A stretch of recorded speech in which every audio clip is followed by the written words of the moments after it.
Welcome to Unapologetically Sensitive, where you can learn, relate, laugh, and maybe even live a bolder, brighter life. I'm your host, Patricia Young. This is a weekly podcast where we explore the strengths we have because of our sensitivity and some of the challenges it poses as well. The information in this podcast is not a substitute for help from a licensed mental health professional. Hey there.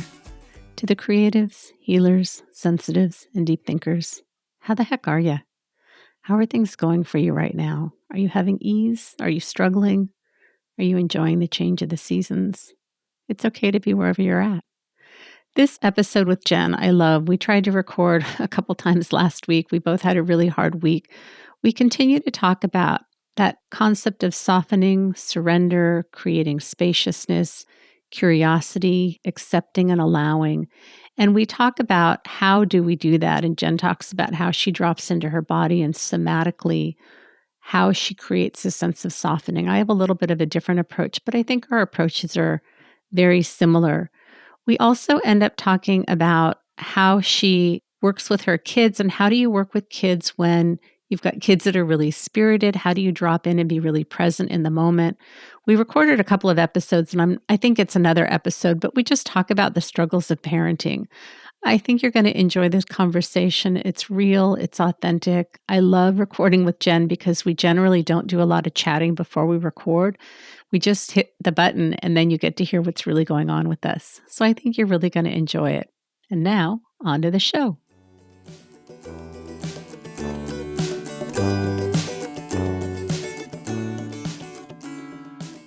Hey, Jen. Hi, Patricia. How are you? How am I? I love that question. I'm a little cranky, but I feel good. I just got done a nice long walk and some stretching. So that little bit helps, that little bit of self-care. How are you, my friend? It's been a week. We had a tough week. We went to record on Friday, Sunday, Monday, yesterday. I don't know. What day did we go to record? Friday. All the days are running together. It's scary. Yeah. Was that Friday? Was that a month ago? Was that just yesterday? I think it was Friday. And we had technical problems. We've just really had to go with the flow. And last week was a hard week for both of us. My theme right now is death by 1,000 paper cuts. Oh my goodness. Yes. Death by 1,000 paper cuts. I'm good. I went for a paddle this morning, had a 5-mile paddle. When we record, we are on video. It doesn't get recorded, but I really wanted to shower when I got home, but Steve is out of town and I had to wait for my neighbor to help me get the kayak off the car. I don't know if he got hung up. And so I look really scummy and it's bugging me. Aw, you look beautiful to me. You are so sweet, Jen. I was thinking, do you want to talk a little bit about, I don't know how much content we want to get into about why last week was hard. I could do a whole episode about last week, but what we did to manage, because it was a really hard week for both of us. Yeah, we could certainly talk about that. It was a hard week. I like that death by 1,000 paper cuts. I don't know. Which you want to go first? How shall we dive into that? I'm afraid if I start, I'll never stop. So why don't you go? Well, it's funny. You know that question you always ask yourself? Well, we don't always ask ourselves, but it's often suggested to ask ourselves, like, will this matter in a month? Right? Like, will this? And that combined with, if you focus on today, tomorrow will take care of itself. Right? So here on Monday, which is the day we're on, we're looking back at last week. I'm barely remembering how everything strung together. What I remember is how off I felt. I felt off. I remember going to the eye doctor and not wanting him to dilate my eyes because I'm like, you know what? I just feel off. I just don't think I should do that today. And then he had to do something else that I should have just gone with the dilation. I was just feeling off. Trying to do all these self-care things. And then the following morning, I was bending down at the same moment my dog was jumping up onto my bed, and she, with her big chocolate lab skull, bashed right into my nose, and we connected in such a way, felt like a head-on collision kind of. And oh gosh, it was really striking, right? It was like, oof, like my nose started bleeding and Mm-hmm. I just felt out of it. And it wasn't until I think a day later that I was speaking to someone who suggested that maybe it was a concussion, because that was the way it felt. Like that day, I was just completely wiped out. And so these are things like already in a busy life, right? Already in a life that really can't handle a concussion or some weird stuff at the eye doctor. It's humbling. It stopped me in my tracks. I ended up taking a day off. Mm-hmm. I ended up really sinking into my self-care, including rest. Of course, reaching out for support and being able to just be like, wow, really kind of, I don't know, feel validated, right? And throwing myself a little pity party for sure. Yeah. Because those moments are real. It hurts. Yeah. I don't know that it's a pity party. I think it means allowing the feelings to come up. And I like your question about, in the long run, will this matter? And I think we have to be really careful about that, not negating any intensity of feelings that we're having in the moment. That I think so many of us have heard, get over it. It's not a big deal. You're being dramatic. You're being too intense. And so finding this way of balancing, how do we honor the intensity of what we're feeling, but figure out how we don't unpack our suitcases and live in that place, Yeah. but honor it. Absolutely. And it's funny because when I think back on the week, it's the feelings that I can remember. Now I'm not still feeling them, Mm-hmm. right? But it was that, oh yeah, and what I like to do is sink into the physical sensation of whatever it is that I'm feeling and just hold my stories really lightly, right? Yeah. I'm trying to think if I cried on Monday when we weren't able to record. I didn't cry because we couldn't record, but just because of everything that was going on. I know I shed a bunch of tears just because the overwhelm of what was going on last week just felt like it was so much. Yeah, you had a hard week. And you just held space for me.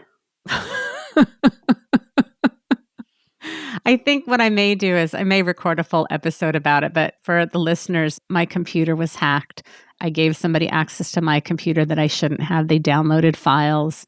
They could have put worms in my documents. And not only did I have to turn my computer in to get it fixed, the backup computer that I had wasn't working. And it's just a million little things. And then when I got my computer back, I didn't have Word on it. I didn't have Excel on it. Even today, I went to record and I had to download a driver from my mic. I mean, it's just been a million things. I went to submit the podcast last week and I didn't have the show notes because they were on my other computer. I didn't have access to Word. I didn't have access to Excel. I mean, like all the things that are challenging in my life that I don't like doing. And the other side of it is I had to change passwords. It's been years and I really needed to update my passwords. So I changed everything to really hard things that I have to look up. I don't even know what they are because they're all really hard passwords. And I had some beautiful moments of connection over this thing that was really terrible. And I think that's what I talk to y'all about so much is we can honor the things that are hard. And can we find the gems, the connections, the beautiful things that are going on in the midst of it? And I think that's where we find this sense of grace. Yes, I was tired. Yes, I was overwhelmed. Yes, I shed tears. And I got through the week. Yes. And you've been having some beautiful connections with your kids. Yeah, I was just thinking about that. And as you were talking, I was relating to just that difficulty, right? When everything is just a little bit harder than it feels like it should be. And this past year, last September, my kids and I moved. Everything became like just that much harder. We moved out of state. So everything was like, it wasn't just, call to make the kids an appointment. It was, you have to find who you're going to go see and everything. Like there's still little details that I haven't all ironed out, but giving ourselves that grace when things are more difficult. And, there's lots of reasons why things can be more difficult. For me, it was moving and having to go and transfer everything and find all new people, everything from where am I going to do grocery shopping to getting haircuts to kids' doctors, my doctors, stuff like that. But it can also be harder wherever my self-care is. So if I haven't slept or if I am really sitting with something and I haven't reached out for help, like everything can just feel like that. When you're dreaming and you're trying to go upstairs and like you just can't, your legs feel like they're walking through mud, And you're right. If we can find those places of connection. What I love about reaching out to you is that it's like, yeah, me too, right? Yes, this is part of life. Yes, this is being human. And there are certainly some times when we're like roller skating through, and then there's other times where we're just walking in the mud. It is those opportunities for connection and support. I'm smiling because I was thinking about my kids, because we were all in this together. And I had 6 weeks to move. And the place that I found to rent, because I still had a house to sell, the kids were so funny. They're like, what? It's been such a transformation. But when we first moved in, it was really, really, really rough. And for them to trust me and to build together, clear out together, was now become a very sweet, happy, not forever home, but hopefully for a couple of years, because I don't have it in me to move again after all of that. Yeah. And my daughter yesterday, all day, so yesterday was Sunday and we were in the house together. Actually, I think it was all weekend. She sings and she's humming or singing, and she's singing Stand By Me in this way that's like not with the music. It's just kind of in her little soul, right? Mm-hmm. And she's singing and riffing on it. And it just made me smile every time. Like when we can soften into the struggle, it really, oh gosh, the connection that can be there is really profound. It's when for me, it's when I don't want to accept, like when I'm in that, and I guess it all tracks back onto perfectionism in some way, right? Like it shouldn't be this hard. It shouldn't really, like human life has always been a struggle. Mm-hmm. I really want to talk a little bit about this, what softening looks like. And I don't want to derail you from the rest of your story, but you and I have been talking about softening for a while, and I'm really practicing it in my own life. So can you talk about what does softening look like for you? Yes. So if you take a deep breath, softening is that acceptance, right? It's the spaciousness. You know, life is this balancing act, right, between expansion and contraction. And it's just softening for me. I want to talk about it right now as a visceral sensation, right? As a physical, somatic experience of surrender, of spaciousness. The way I like to get there, or a little hack, I guess, is curiosity. Like what's here, right? What's happening? How can I approach this moment? There are certainly some things I think we can talk to ourselves about, but it really is a physical sensation. Little breadcrumbs of going in that direction for me are spaciousness, acceptance, curiosity. And I do think that there's something to this feeling that whatever the physical sensations of the moment are, apart from the story and the meaning and what we tell ourselves, because usually when I'm telling myself, whatever it is I'm telling myself is usually fighting with reality. It's not accepting life on life's terms, right? It's like, wait, I didn't want it to go this way. I didn't want. So you feel the tension in that, right? So that's the opposite of the spaciousness and the softening. And it's not to say that we aren't powerful and we can't create things and we can't bring things to fruition, but it's in that, expansion and contracting, right? Like sometimes things are going to go easy and then we're going to hit a bump. And then it's like, well, what is this bump about? Instead of this bump shouldn't be here. Yeah. I don't think about softening so much in terms of what goes on my body, but that's just because of how I operate. For me, I think about it in terms of this part of me that always wants to push through, like things shouldn't be this way. It shouldn't be hard. I mean, I don't think that we see it entirely differently, but allowing myself last week, I really blamed myself a lot. And I'll talk about this more in a solo episode. But I was able to make that shift. But this idea of, I was so stupid. How could I let this happen? And then just the fear and how terrible it felt that somebody could, totally ruin my life is what it felt like, because who knows what files they got down and what was on my computer and how are they going to use it? And was there a worm and did they attach it to my keystrokes after I found out that this happened and I changed all my passwords? This sense of just incredible vulnerability, feeling violated. and allowing it to be okay that it was really hard. And every time I talked about it, I felt like I had a bowling ball in my stomach. I mean, I just did not even want to talk about it because of the shame. And I felt stupid. And allowing it to be hard, just allowing it to be okay that it was a really hard time instead of I should be doing something differently. And obviously, I did the things that I needed to do in the moment, but I feel like I don't know how to articulate it, but allowing it to be hard and to be having the feelings that I was having and to continue to do what I needed to do to talk to the people that I needed to talk to and to recognize that I was in a bit of a shame storm about it. I was so afraid people were going to come back and just say, how could you have done that? And again, it's like instead of getting really hard and totally locking up, I just kind of allowed what was happening and continued to move through it. I feel like I'm being incredibly inarticulate. Being there with you, because we did talk a lot or poloed a lot through it. I remember one of our conversations, and I do think that this is a core human thing that we all kind of default to.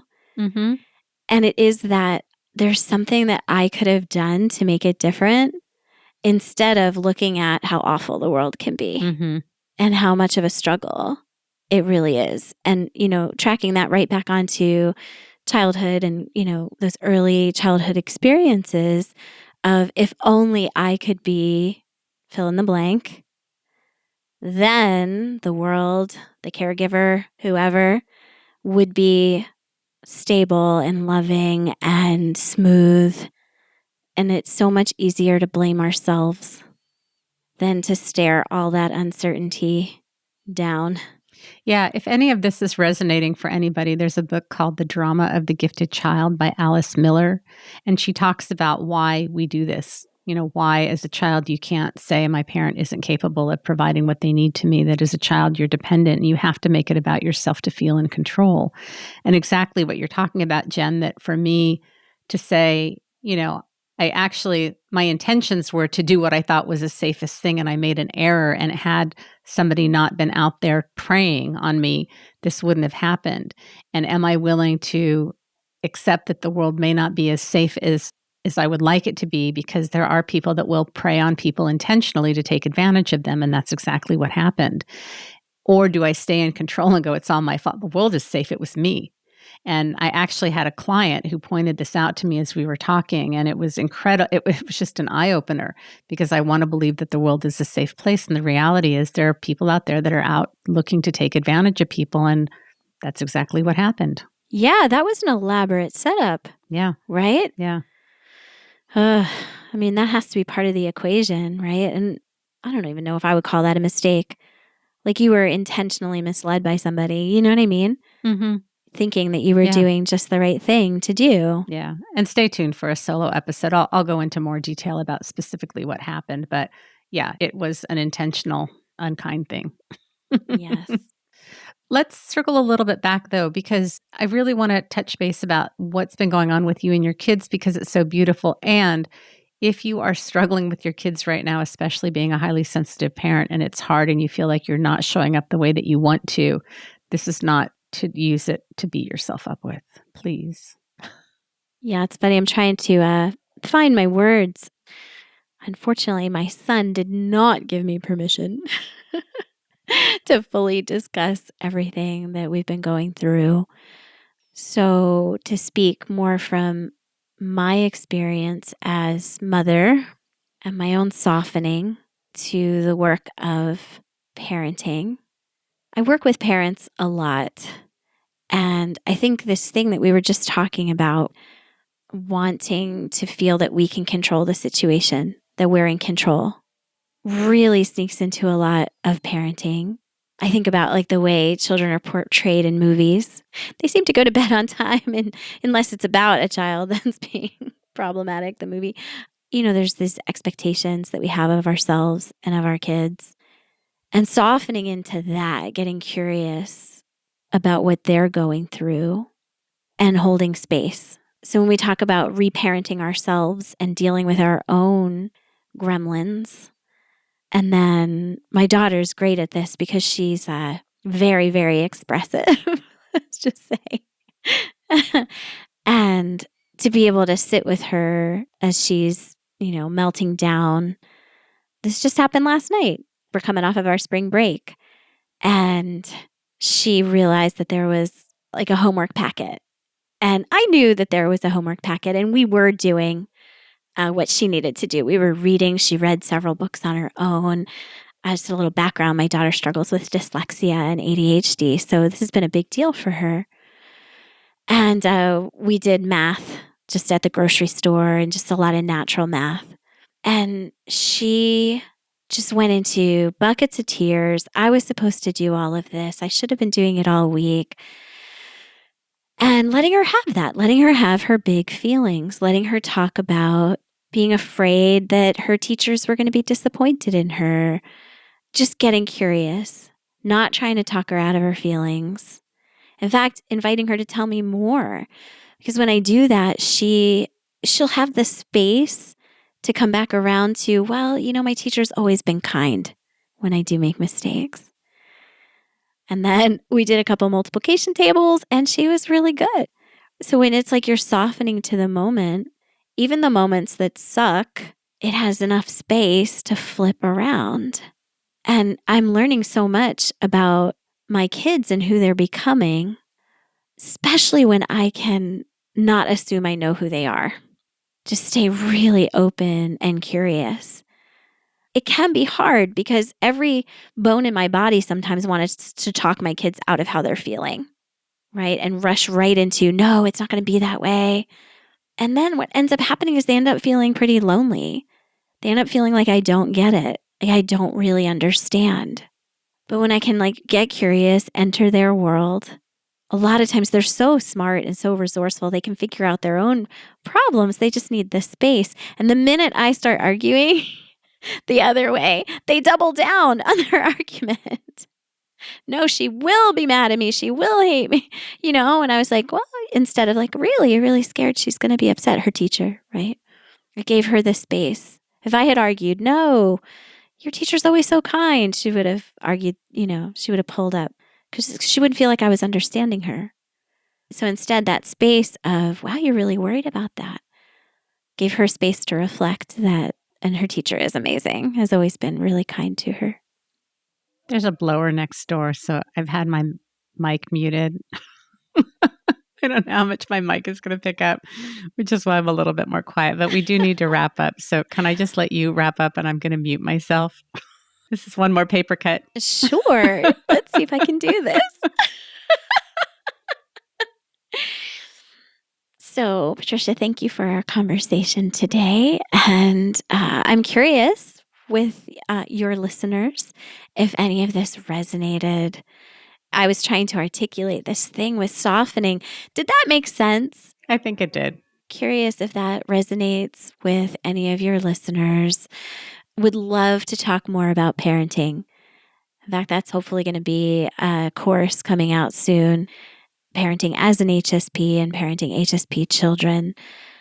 One of my favorite things to talk about, parenting as an HSP and parenting HSP kids. Thanks, Jen, for being here. I'm just going to cut you off right now. Bye. Have a great day. Bye. Hey again. So I'm curious to know what you thought about it.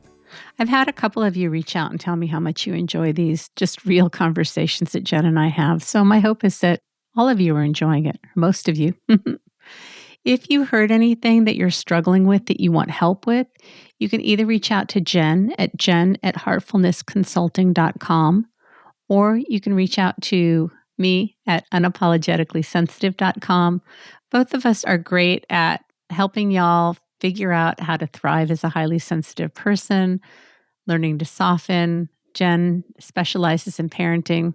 I've done my fair share of parenting, relationships, boundaries, perfectionism, mindfulness. All of these things are things that Jen and I can both help you with, and we really love to be of service. I hope you're doing well. I hope you found this helpful. Remember, sensitivity is nothing to apologize for. It's our superpower. Have a blessed day.